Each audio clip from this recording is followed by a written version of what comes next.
Hello everyone. तो कैसे हैं आप सब। तो आज आपके सामने है क्लासिफिकेशन ऑफ कॉस्ट का पार्ट नंबर 2। पार्ट नंबर 1 में हमने कुछ इंपॉर्टेंट पॉइंट्स पढ़े थे, कुछ इंपॉर्टेंट कॉस्ट पढ़ी थी। मैंने आपको बताया था कि बड़े से लोग आए जिन्होंने क्लासिफाई करते गए अपनी थ्योरियां देते गए और हमारे लिए टेंशन खड़ी करते गए। हमने पिछली वीडियो में लगा सकते हो अबाउट 10 to 12 कॉस्ट पढ़ी थी और आज भी हम 10 से 12 कॉस्ट के बारे में पढ़ेंगे। तो पहले हम थोड़ा सा रिवाइज कर लेते हैं लास्ट वीडियो में हमने क्या पढ़ा था। तो जिन्होंने हमारे पहले वाले लेक्चर्स नहीं देखे हुए तो ऊपर आई बटन पे आपको सब कुछ प्रोवाइडेड है, आप उधर से देख सकते हो। आपको प्लेलिस्ट प्रोवाइडेड है, आप उधर से अकाउंटेंसी का हर एक लेक्चर देख सकते हो। तो पहले हम बात करते हैं हमने लास्ट वीडियो में क्या पढ़ा था, ब्रीफ में ही डिस्कस कर लेता हूं। लास्ट वीडियो में हमने पढ़ा था sir on the basis of elements होते हैं आपके कॉस्ट के टाइप्स कौन कौन सी, एक मटेरियल, एक लेबर, एक extra expenses. Sir on the basis of traceability क्या था, on the basis of traceability में हमने पढ़ा था सर डायरेक्ट कॉस्ट और इनडायरेक्ट कॉस्ट। डायरेक्ट और इनडायरेक्ट कॉस्ट वही कॉस्ट है जो हमने trading and profit and loss account में पढ़ा था। फिर on the basis of normality हमने पढ़ा था नॉर्मल, ठीक है, उसके बेसिस पे कॉस्ट को कितने टाइप्स में बांटा गया, that is 2 normal cost and abnormal cost. ठीक है, इसके बारे में हमने पढ़ा। नॉर्मल कॉस्ट क्या था, जो हमारे नॉर्मल कोर्स ऑफ लाइफ में उत्पन्न होनी ही होनी है, ये कॉस्ट इंकर होनी ही होनी है। जैसे कि हमें कोई कॉस्ट पता है उसके हुए बिना ये काम नहीं हो सकता, तो उसे हम बोलेंगे नॉर्मल कॉस्ट। लेकिन जब कोई चीज once in a blue moon, कभी कभार कोई घटना होने के बाद ही होगा, उस कॉस्ट को बोलेंगे एबनॉर्मल कॉस्ट। जैसे कि मैंने आपको इसकी एग्जांपल दी थी, फायर इन योर गोडाउन, जब गोडाउन में आग लग गई तो कुछ नुकसान हुआ। ठीक है, शटडाउन, लॉकडाउन, आपके जैसे लॉकडाउन लग गया था, किसी को पता था कि मार्च से लॉकडाउन लगने थे, तो वो भी आप उसमें भी जो आपकी कॉस्ट लगी तो उसे भी आप क्या कह सकते हो, एबनॉर्मल कॉस्ट। आगे हम बात की थी on the basis of activity. Activity के बेसिस पे हमने 3 पार्ट में बांटा था सर, कौन कौन से, फिक्स्ड कॉस्ट, वेरिएबल कॉस्ट और सेमी वेरिएबल। अब वेरिएबल कॉस्ट पे आपको पंचायत के एग्जाम में क्वेश्चन भी आया था, मैंने आपको बताया था, दैट इज इकोनॉमिक्स के टॉपिक है ये, इकोनॉमिक के टॉपिक में वाला क्वेश्चन आया था कि इसमें से कौन सा वेरिएबल कॉस्ट है। ठीक है, तो पहले मैं बताता हूं फिक्स्ड कॉस्ट क्या है। फिक्स्ड कॉस्ट जैसे नाम बता रहा है फिक्स्ड है, मतलब जो प्रोडक्शन के अकॉर्डिंग चेंज नहीं होती। चाहे आप प्रोडक्शन बढ़ा लो वो कॉस्ट उतनी ही रहेगी, चाहे आप प्रोडक्शन घटा लो वो कॉस्ट उतनी ही रहेगी। तो इसकी एग्जांपल मैंने आपको बताई थी, आपका रेंट का खर्चा। क्या रेंट आपकी प्रोडक्शन के साथ नाता रखता है? क्या जिससे आपने बिल्डिंग रेंट पे ली है वो क्या बोलता है, अगर आपने 10,000 यूनिट बनाए तो आप मुझे 10,000 दोगे, अगर आपने 2,000 यूनिट बनाए तो आप मुझे 2,000 रेंट दोगे, 3,000 बनाए तो 3,000 दोगे। ऐसा तो कुछ नहीं बोलता। वो क्या कहता है, आपने चाहे आप प्रोड्यूस करो ना करो, आपने मुझे ये रेंट देना ही देना है। तो वो हम उसे कह सकते हैं फिक्स्ड कॉस्ट। उसके बाद हमने बात की थी वेरिएबल कॉस्ट। वेरिएबल कॉस्ट वो है जो प्रोडक्शन के साथ चेंज होती है। तो आपको इसके रिलेटेड क्वेश्चन भी आ सकता है। क्या क्वेश्चन आ सकता है, which cost is directly proportional, ठीक है, which cost is directly proportional to the cost of a product. तो वो क्या आ जाएगी, वेरिएबल कॉस्ट। जैसे जैसे आपके यूनिट्स बढ़ेंगे वैसे वैसे आपकी वेरिएबल कॉस्ट बढ़ जाएगी। ठीक है, यूनिट्स के साथ इसका डायरेक्टली रिलेशन है। जैसे कि इसमें एग्जांपल हमने बात की थी कॉस्ट ऑफ मटेरियल। एक शर्ट बनाने के लिए अगर 2 मीटर कपड़ा लगता है तो 2 शर्ट बनाने के लिए कितना लगेगा, 4, 3 शर्ट 6, 4 शर्ट 8, 5 शर्ट 10। ये चीज हमने पढ़ी थी सर। नेक्स्ट पार्ट में हमने पढ़ा था सेमी वेरिएबल। सेमी वेरिएबल क्या था सर, सेमी वेरिएबल वो था, जैसे नाम बता रहा है, सेमी का मतलब क्या होता है, हाफ। सेमी का मतलब क्या होता है, हाफ। ठीक है, आधा वेरिएबल, अगर आधा वेरिएबल है तो आधा आपका ये होता है फिक्स्ड। ठीक है, मतलब it is partly fixed and partly variable. मतलब इसमें आपकी एग्जांपल आ जाती है टेलीफोन चार्जेस या आपका इलेक्ट्रिसिटी बिल। आपको पता है इलेक्ट्रिसिटी बिल का आपका कुछ अमाउंट फिक्स्ड होता है, चाहे आप बिजली का इस्तेमाल नहीं करो, आप एक महीने के लिए घर से बाहर गए, क्या आपका बिजली का बिल जीरो आता है? नहीं, आपका बिजली का बिल कुछ अमाउंट आता है, चाहे वो अमाउंट थोड़ी कम ही होती है, 40-50 रुपए ही होती है। तो वो जो अमाउंट क्यों आई, आपने तो बिजली का इस्तेमाल नहीं किया, तो वो आपकी होती है फिक्स्ड कॉस्ट, और उसके ऊपर जो आप यूनिट यूज करते हो उसे हम बोलते हैं वेरिएबल कॉस्ट। तो इन दोनों का जब मिक्सचर हो जाता है उसे हम बोलते हैं सेमी वेरिएबल। ठीक है, तो अब आपकी नेक्स्ट टाइप आ जाती है on the basis of controllability. ठीक है, कंट्रोलेबिलिटी के अकॉर्डिंग कॉस्ट को कितने टाइप से बांटा गया है, दैट इज 2 टाइप्स। एक आपकी आ जाती है कंट्रोलेबल कॉस्ट, नेक्स्ट वन आपकी आती है अनकंट्रोलेबल। जैसे नाम आपको बता रहा है, कंट्रोलेबल कॉस्ट क्या है सर? कंट्रोलेबल मतलब जो आपकी पावर के अंदर है, जिसे आप कंट्रोल कर सकते हो। ठीक है, तो which is with in the control of management. जैसे कि आपका मटेरियल है, आप इसे कंट्रोल कर सकते हो ना कि ये मटेरियल जो है हम इतना ही यूज करेंगे, इसमें ये जो मटेरियल है इसमें हम इतना ही यूज करेंगे, ये जो लेबर है हम इतनी ही कॉस्ट वाली लेबर का इस्तेमाल करेंगे, तो इसे हम बोल सकते हैं कंट्रोलेबल कॉस्ट। बाकी जो दूसरा है अनकंट्रोलेबल, जो मैनेजमेंट के कंट्रोल में नहीं है, जैसे कि rent of a building, building का रेंट आपका जो स्टैंडर्ड रेट रहेगा वो ही रहेगा, तो आप इसे कंट्रोल नहीं कर सकते, तो हम इसे क्लासिफाई कर सकते हैं as a uncontrollable cost. Next हमने on the basis of normality किया था, वो हम ऊपर कर चुके वैसे। फिर हमने बात की थी अकाउंटिंग पीरियड पे, ये भी वैसे हम पुराने लेक्चर्स में पढ़ चुके हैं, that is capital cost and revenue cost. Capital cost क्या थी? कैपिटल कॉस्ट वो कॉस्ट थी जो हम इंकर करते हैं for increasing the earning capacity. आपको इसी ये सेम शब्द उठाकर आपसे एमसीक्यू पूछा जा सकता है उधर, which cost is incurred to increase the earning capacity, तो that is capital cost. Capital cost आपको मदद करती है अपनी अर्निंग करने की क्षमता को बढ़ाने में, और ये जो कॉस्ट होती है इसका बेनिफिट सालों भर मिलता है, you can say 4-5 years.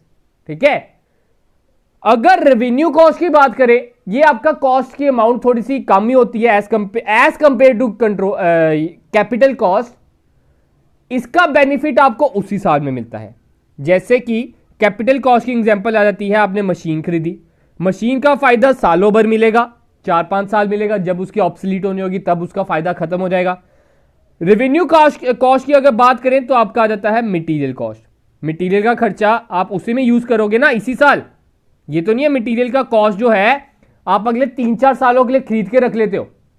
Material आप सिर्फ और सिर्फ उस एक पर्टिकुलर मंथ के लिए खरीद लेते हो, मैक्सिमम टू मैक्सिमम मैं कहता हूं 2 महीने के लिए खरीद लोगे या क्वार्टर के लिए खरीद लोगे।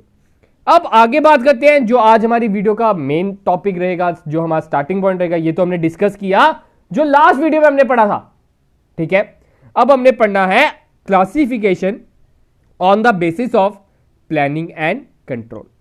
अगर आपसे एमसीक्यू आ जाए on the basis of planning the cost is divided into how many parts, your answer should be 2। Sir on the basis of planning cost को 2 तरीकों में बांटा गया है, एक है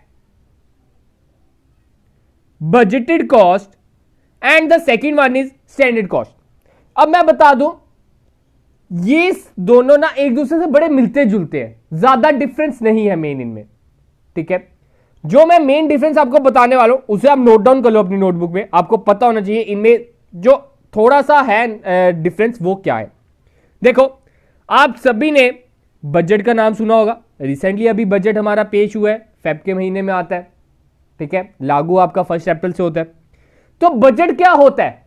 हर साल आता है, which is made for a period, एक पीरियड के लिए जो बनाया जाता है कि ये जो पैसा है मैं इतना लगाऊंगा। जैसे हमारे बजट में आया 10 करोड़ रुपया मैं इस डिपार्टमेंट में लगाऊंगा, 20 करोड़ रुपया मैं इस डिपार्टमेंट में लगाऊंगा, 40 करोड़ रुपए मैं इन्हें दूंगा and 50 crore and so on. ऐसा आया बजट, उन्होंने खर्चे तो नहीं ना, उन्होंने क्या बोला, ऐसा हम करेंगे।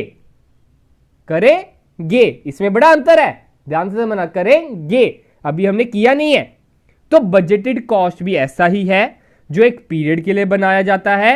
वो क्या करते हैं, हमने जैसे पढ़ा था कॉस्ट अकाउंटिंग में कि सर बजट बनाने में मदद करता है कॉस्ट अकाउंटिंग। तो क्या करता है कॉस्ट अकाउंटेंट, क्या करता है बजट्स बना लेता है कि इतना पैसा है तो मैं इतना पैसा इसी में लगाऊंगा। It is a estimate of expenditure, estimate होता है वो for different phases of business operation. ठीक है, सेल्स ऑफ, देखो उधर आजकल बिजनेस के अलग अलग डिपार्टमेंट होते हैं, कोई sale department, administration department, manufacturing department, research and development department, production department, ठीक है, परचेज डिपार्टमेंट, डिफरेंट डिपार्टमेंट होते हैं और उन सभी को उनका टारगेट दिया जाता है, उनका बजट बनाया जाता है कि आपने ऐसा करना है। अब बात करते हैं स्टैंडर्ड कॉस्ट, इसमें क्या डिफरेंस आता है। स्टैंडर्ड कॉस्ट क्या होता है, स्टैंडर्ड वर्ड क्या है, हम कहते हैं ना भाई तेरा स्टैंडर्ड है यार, है ना, ये चीज कहते हैं हम। क्यों कहते हैं, मतलब कि हम कह सकते हैं वो बेस्ट है।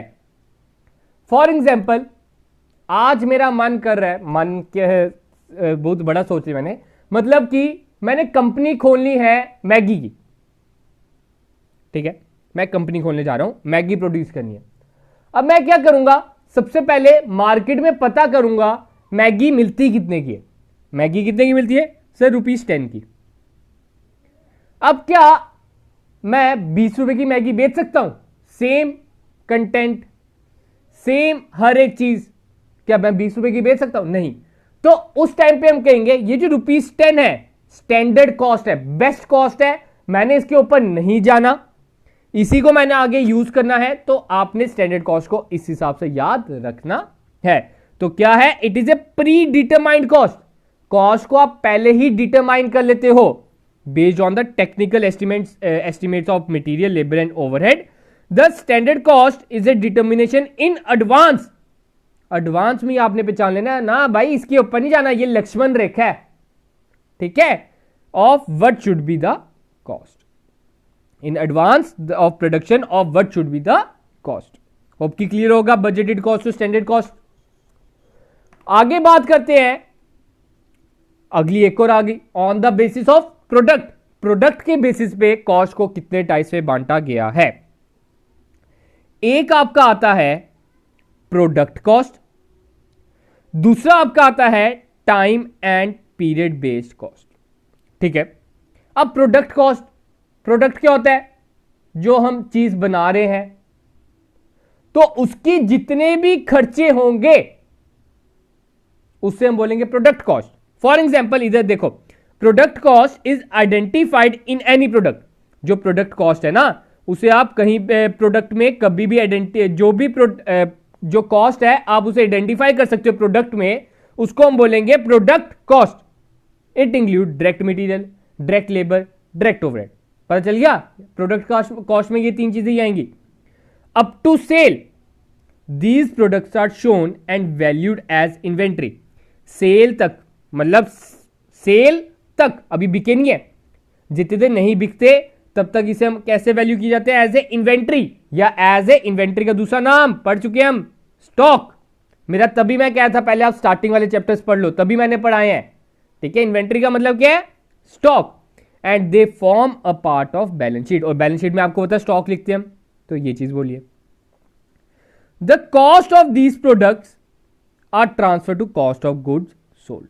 ठीक है, तो ये जो भी, इसका मतलब क्या हुआ, जो भी आपका कॉस्ट में पहचानने योग्य खर्चा होगा प्रोडक्ट में, उसे हम प्रोडक्ट कॉस्ट में डाल देंगे, और जो बाकी बच गया उसे आप डाल देना time and period based cost में। ठीक है, जैसे कि both are time and period based expenditure, that is selling expenditure and administration. जैसे कि rent of a building, building का रेंट आप किसी एक स्पेसिफाइड पीरियड के लिए देते हो ना, फॉर एग्जाम्पल 1 मंथ, आपने महीने का देते हो, ये तो नहीं हो कि आप प्रोडक्शन के अकॉर्डिंग देते हो। सैलरी टू एम्प्लॉय, एम्प्लॉय को सैलरी भी किस बेसिस पे देते हो, monthly basis, are related to period cost. ठीक है, profitability and cost are depend on both product cost and time period cost. अब आगे हम बात करते हैं जिसकी सबसे ज्यादा कॉस्ट बनाई है, that is on the basis of managerial decision. सारा काम मैनेजमेंट का है, मैनेजमेंट ने कितनी चीजें सोचनी है, तो उनके जो डिसीजन है बेस्ट होना चाहिए, उनका डिसीजन क्या होना चाहिए, बेस्ट होना चाहिए। तो उसके बेसिस पे कॉस्ट को बड़ी ज्यादा टाइप्स में बांटा। आप देख सकते हो नीचे कितनी, ये सारी, उसके बाद आपका लेक्चर खत्म, ये जी तक है। तो कॉस्ट को इन्होंने पहली मैनेजरल कॉस्ट क्या आती है, शट डाउन कॉस्ट। कौन सी आती है, शट डाउन। शट डाउन का क्या मतलब है, कंप्यूटर आप शट डाउन करते हो, मतलब क्या, क्लोज। शट डाउन का यही मतलब है, क्लोज। मतलब कि शटडाउन कॉस्ट आपका वो कॉस्ट है जो, लिख लो, जो आपके दुकान या आपकी फैक्ट्री बंद भी होगी, जो आपकी फैक्ट्री बंद भी होगी तब भी लगेगा ही लगेगा। अगर आपकी फैक्ट्री बंद भी होगी तब भी लगेगा ही लगेगा। फॉर एग्जाम्पल सर, रेंट का खर्चा। आप आज कह रहे हो आज मैं छुट्टी मारता हूं, आज मेरे काम पे जाने का मन नहीं है, मैं आज अपनी दुकान बंद करता हूं, आज थोड़ी सी रेस्ट कर लेता हूं। क्या आपको जिस दिन आपने एक दिन की रेस्ट की, क्या उस दिन आप रेंट नहीं दोगे, उस दिन का भी तो रेंट देना पड़ेगा। ये थोड़ी बोलोगे कि मैंने एक दिन दुकान नहीं खोली थी, मैं इसका रेंट नहीं दूंगा, ऐसा तो नहीं है ना। तो वो जो कॉस्ट है उसे हम क्या बोलेंगे, शट डाउन कॉस्ट। मतलब कि चाहे आप बंद करो, बंद रखो, ये कॉस्ट लगनी ही लगनी है। A cost which is incurred irrespective of the plant is in operation और is shut down, it is the cost of temporary closure during off season और रिसेशन इन योर बिजनेस। जैसे कि आप एग्जांपल ले सकते हो, अभी लॉकडाउन में जिन सभी की दुकानें बंद रहीं, तब भी तो कितने खर्चे बढ़े, आपके रिपेयर का खर्चा बढ़ा, रेंट का बढ़ा, इलेक्ट्रिसिटी का आप कह सकते हो जो फिक्स कॉस्ट लगी, वो सब कुछ क्या आ गया आपका, शट डाउन कॉस्ट। आगे हम बात करते हैं संक, sunk cost. Sunk, sunk is a, क्या मतलब है संक का, तो संक है क्या, संक आपकी, आपने ये वर्ड सुना है सिंक, सिंक की थर्ड फॉर्म है, ठीक है, सिंक की क्या है, थर्ड फॉर्म, थर्ड फॉर्म क्या है, संक। सिंक का क्या मतलब होता है, डूब जाना। अब पश्चात होत क्या, जब चिड़िया चुग गई खेत, इसमें यह कहावत भी आ सकती है कि आपका पैसा डूब गया, अब पछताना नहीं है, विच इज आपका मतलब जो भी पैसा डूब गया वो आप कह सकते हो कि संक कॉस्ट है, ठीक है। A cost which is incurred in the past and is not relevant to the current decision making. और ये जो है ना, आपका डिसीजन मेकिंग में इतना रेलिवेंस नहीं रखता, इसलिए मैनेजमेंट इतना इस संक कॉस्ट को देखती नहीं है। तो यही एग्जैक्ट डेफिनेशन यही है। अगर आपको इसके रिलेटेड एमसीक्यू आता है तो यही उठा के डालेंगे और ज्यादा नहीं लिखेंगे, मैं आपको गारंटी देता हूं। तो वो ज्यादा से ज्यादा लिख सकते हैं a cost which is incurred in the past and is not relevant to the current decision making. तो इसकी एग्जांपल आपकी आ जाती है, जैसे कि आपका कोई रिटर्न डाउन वैल्यू है प्लांट की और is irrelevant for replacement of machinery. मतलब जो आपने डेप्रिसिएशन लगाई है बिजनेस पे, प्लांट पे, वो इतनी रेलिवेंस नहीं रखेगी कि आपने अपनी मशीन को रिप्लेस करना है, ठीक है। आपने मशीन लेनी है तो लेनी ही पड़ेगी, तो आप कह सकते हो it is your sunk cost. Next आती है मोस्ट इंपॉर्टेंट कॉस्ट आज के टॉपिक की, मैं कहूंगा that is opportunity cost. What is opportunity, मौका, यही होता है, मौका मिलना, तो वही है ये। मैं आपको एग्जांपल देता हूं। फॉर एग्जांपल मिस्टर एक्स है, मिस्टर एक्स है, उन्हें दो अपॉर्चुनिटीज मिली, दो जॉब्स मिली। ये तो बहुत बड़ी खबर होगी, न्यूज में आनी चाहिए कि एक इंसान को दो जॉब्स मिल रही हैं। आजकल के जमाने में जॉब मिलना बड़ा मुश्किल है, तो चलो एज्यूम कर लेते हैं, एज्यूम करने में क्या ही जाता है हमारा। तो मिस्टर एक्स है, उन्हें दो जॉब्स मिली, दो ऑफर मिले। क्या ऑफर मिला, पहला ऑफर उन्हें मिला, सर आप जॉब करेंगे इधर, आपको तनख्वाह मिलेगी 40,000 की। दूसरा ऑफर मिला, सर आप जॉब करेंगे इधर और आपको तनख्वाह मिलेगी 50,000 की। तो आप कौन सी जॉब लेंगे? जहां सैलरी ज्यादा है। हां, हर कोई यही कहेगा कि मैंने 50,000 वाली सैलरी लेनी है। लेकिन अभी कहानी खत्म नहीं हुई, ध्यान से सुन लो। इधर 50,000 मिल रहा है, इधर 40,000 मिल रहा है, लेकिन ये जो 40,000 वाली जॉब है, ये उसके घर से सिर्फ और सिर्फ 2 किलोमीटर दूर है। और ये जो 50,000 वाली जॉब है, वो उसके घर से 50 किलोमीटर दूर है। तो अब कौन सी जॉब करनी है? अब भी आप 50,000 वाली करोगे? आप कह भी सकते हो, आपकी प्रेफरेंस अगर होगी तो आप कहोगे कि उधर पास में मैं घर ले लूंगा एंड सो ऑन। लेकिन मैक्सिमम अगर मैं कहूं, साइकोलॉजिकल मैं कहूं, तो ये 40,000 वाली ज्यादा फायदेमंद रहेगी। 2 किलोमीटर है, मेरा टाइम बचेगा, मेरा पेट्रोल बचेगा। मेन थिंग, आजकल पेट्रोल का रेट इतना ज्यादा है, 10,000 से तो ज्यादा पेट्रोल लग जाएगा। तो ऑब्वियसली बात है, इंसान ने क्या चुनी, मिस्टर एक्स ने क्या चुनी, 40,000 वाली जॉब। उन्होंने क्या किया, 50,000 वाली जॉब को छोड़ दिया।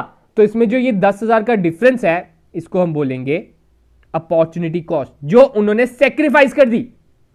जो उन्होंने सेक्रीफाइस कर दी उसको हम बोलेंगे opportunity cost. It refers to that cost in which amount is lost when one alternative is selected over another. जब एक अल्टरनेटिव को आप दूसरे अल्टरनेटिव के ऊपर चुन लेते हो। The cost which are related to the sacrifice made और the benefits forgone are opportunity cost. और इसमें आपसे क्वेश्चन पूछा जा सकता है, ऐसे ही आपको कोई क्वेश्चन दे दे जो मैंने एग्जांपल दी और आपको बोल दे इसमें आपकी अपॉर्चुनिटी कॉस्ट क्या है, 40,000, 10,000 कि 50,000। तो इसमें आपकी अपॉर्चुनिटी कॉस्ट थी 10,000, क्योंकि इसमें अपॉर्चुनिटी कॉस्ट है क्या, दैट इज सेक्रीफाइस, जो आपने बलिदान दिया। बलिदान तो आपने 10,000 का दिया है, 40,000 का नहीं दिया, 50,000 का नहीं दिया। ठीक है, तो ये चीज भी आपको पता होनी चाहिए। आगे आपकी आती है एम्प्यूटेड कॉस्ट। एम्प्यूटेड कॉस्ट का दूसरा नाम है नोशनल कॉस्ट। ठीक है, एम्प्यूटेड कॉस्ट का दूसरा नाम क्या है, नोशनल कॉस्ट। नोशनल का क्या मतलब है, ना के बराबर। नोशनल का क्या मतलब है, ना के बराबर। तो ये वही है, it is a notional cost to be considered for making cost comparable. मतलब ये कॉस्ट असली में इंकर नहीं हुई, लेकिन हम कंपेयर करने के लिए इसे डाल देते हैं। जैसे कि इधर एग्जांपल दे रहे हैं, रेंट ऑफ ओन बिल्डिंग। अब हमने क्या डाल दिया, अपनी ही बिल्डिंग का रेंट डाल दिया। उधर हम काम कर रहे हैं और उस कॉस्ट को हमने उधर डाल दिया। वो क्यों डाला हमने, हम इज्यूम कर रहे हैं कि अगर हम ये फैक्ट्री रेंट पे देते तो हमें 20,000 रेंट भी आना था, उस कारण हम ये कॉस्ट डाल रहे हैं। अरे वो भी तो सोच लो, 20,000 अब क्या आप जो प्रोडक्शन कर रहे हो गली में करते, रोड पे करते। ठीक है, तो एक तरह का हम कह सकते हैं जो रेंट ऑफ ओन बिल्डिंग है, एक तरह की नोशनल कॉस्ट। अपनी बिल्डिंग का रेंट असली में कॉस्ट में थोड़ी डालने वाला बनता है। अपना ही कैपिटल में इंटरेस्ट कॉस्ट में डालने वाला थोड़ी बनता है। बड़े स्टूडेंट के पहले भी क्वेरी आते, सर बिजनेस और बिजनेसमैन तो एक ही है, फिर आप कैपिटल पे इंटरेस्ट क्यों देते हो, ड्राइंग पे इंटरेस्ट क्यों देते हो, लेते क्यों हो। ठीक है, तो ये भी आप कंसीडर कर सकते हो, नोशनल कॉस्ट ही है। थोड़ा खर्चा और है, बिजनेसमैन क्या करता है, खर्चा बढ़ाने के लिए, अपना प्रॉफिट कम शो करने के लिए ये कॉस्ट भी डाल देता है। Which are not actually paid, असली में पे नहीं किया, but may be taken as cost notionally. लेकिन कॉस्ट को नोशनली, कॉस्ट को पता करने के लिए आप ये कॉस्ट भी डाल देते हो। ठीक है, आगे आपकी आती है आउट ऑफ पॉकेट कॉस्ट।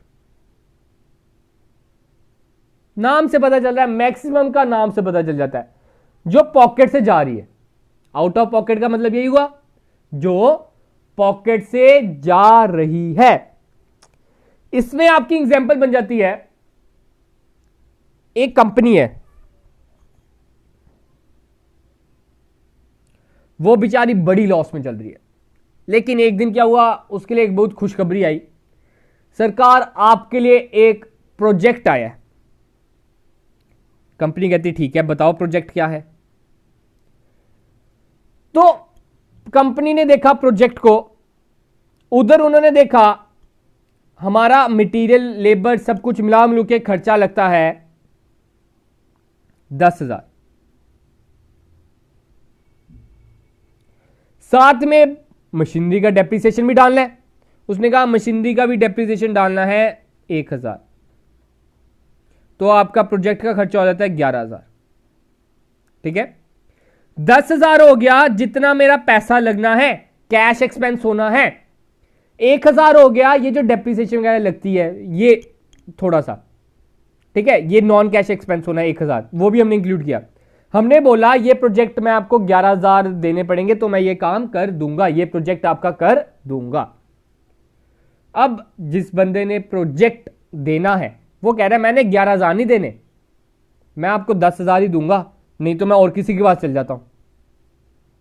अब ये जो मिस्टर कंपनी है इन्हें पैसों की बड़ी जरूरत है, नुकसान पे डूब चल रही है। वो कहते हैं इस 1,000 को भूल जाओ, सिर्फ उसी कॉस्ट को इंक्लूड करो जिसमें कैश इंक्लूड है, जिसमें हमारा पैसा जा रहा है। कम से कम अपना पैसा तो हम रिकवर कर ले, ना से भला कुछ तो आएगा। इसलिए आउट ऑफ पॉकेट कॉस्ट का मतलब होता है हम सिर्फ और सिर्फ उन्हीं कॉस्ट को इंक्लूड करते हैं जो पॉकेट से जा रही है। ये जो नॉन कैश एक्सपेंस है इन्हें हम इंक्लूड नहीं करते। This is a cost which is payable in cash as against cost such as depreciation, we do not involve cash payment. Depreciation को हम इसमें इन्वॉल्व नहीं करते। अगला आता है रिप्लेसमेंट कॉस्ट। कॉस्ट को रिप्लेस करने के लिए कितना खर्चा लगेगा। ठीक है, it is the current cost at which an asset और मटीरियल कैन बी रिप्लेस्ड। इसका मतलब है ये वो कॉस्ट है जिसपे जो आपका एसेट है, आपकी कोई मशीन समझ लो खराब हो गई है, पूरी की पूरी ऑब्सोलीट हो गई है, इसको बदलने का जो खर्चा होगा, इसको बेचकर जो कबाड़ का वैल्यू मिलेगी, फिर एक नई मशीन खरीदने पर जो खर्चा होगा उसको हम क्या बोलेंगे, रिप्लेसमेंट कॉस्ट। तो क्या लिखा है, current cost at which asset और material can be replaced with identical one from the market, मतलब same to same. It reflects the present market price of such assets और मटेरियल। ठीक है, अब अपनी लास्ट कॉस्ट पढ़ते हैं। आप सब भी कह रहे होंगे कि शुक्र है ये टॉपिक खत्म हुआ। तो अब मेरी ओर से तो था कि आप तक सारी कॉस्ट पहुंचाई जाए, इसलिए मैंने आप तक सारी कॉस्ट पहुंचा रहा हूं। तो अब आपकी आती है मार्जिनल कॉस्ट। ठीक है, मार्जिनल, मार्जिन, ये मार्जिन से रिलेटेड है, कितना मार्जिन है, मतलब कि it refers to the change in total cost due to change in total cost due to the increase और decrease in the volume of output by 1 unit. मतलब कि जब आपका आउटपुट आप पहले बनाते थे 2 यूनिट, समझ लो 2 यूनिट आप बनाते थे 20 के, अब आपके 3 यूनिट में लग रहे हैं 30 रुपए, 4 यूनिट में लग रहे हैं समझ लो 38 रुपीज, जरूरी नहीं है 40 ही लगेंगे। तो ये जो 3rd यूनिट और 4th यूनिट में डिफरेंस है, इनको हम बोलेंगे मार्जिनल कॉस्ट। ठीक है, इसको हम क्या बोलेंगे, मार्जिनल कॉस्ट।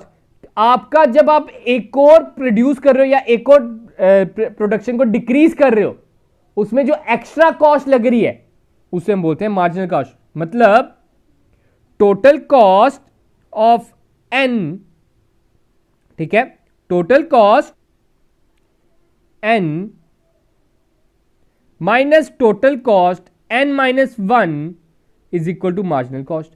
मतलब कि n हो गया कोई भी नंबर ऑफ यूनिट्स आप बना रहे हो। अगर आपकी समझ लो 10,000 यूनिट बनाने पर, 10,000 नहीं 100 यूनिट्स बनाने पर, 100 यूनिट्स बनाने पर आपकी कॉस्ट लगती है 10,000।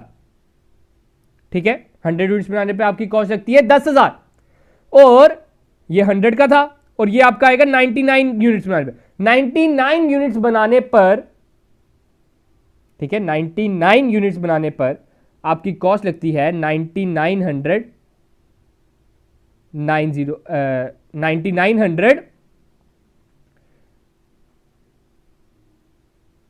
9909, ठीक है, 9909। तो इसमें मार्जिनल कॉस्ट क्या होगी?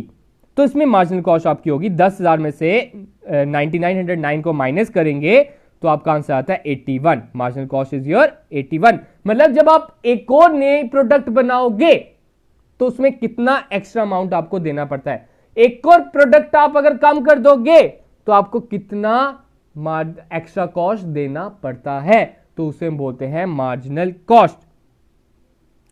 होप कि क्लियर होगा। अभी भी अगर आपको कोई डाउट है आप उसे कमेंट सेक्शन में जरूर लिख लीजिए, मैं उसका रिप्लाई जरूर दूंगा। और आने वाली वीडियोस में अगर वो इधर रिप्लाई नहीं दे पाया तो आने वाली वीडियो में दे दूंगा।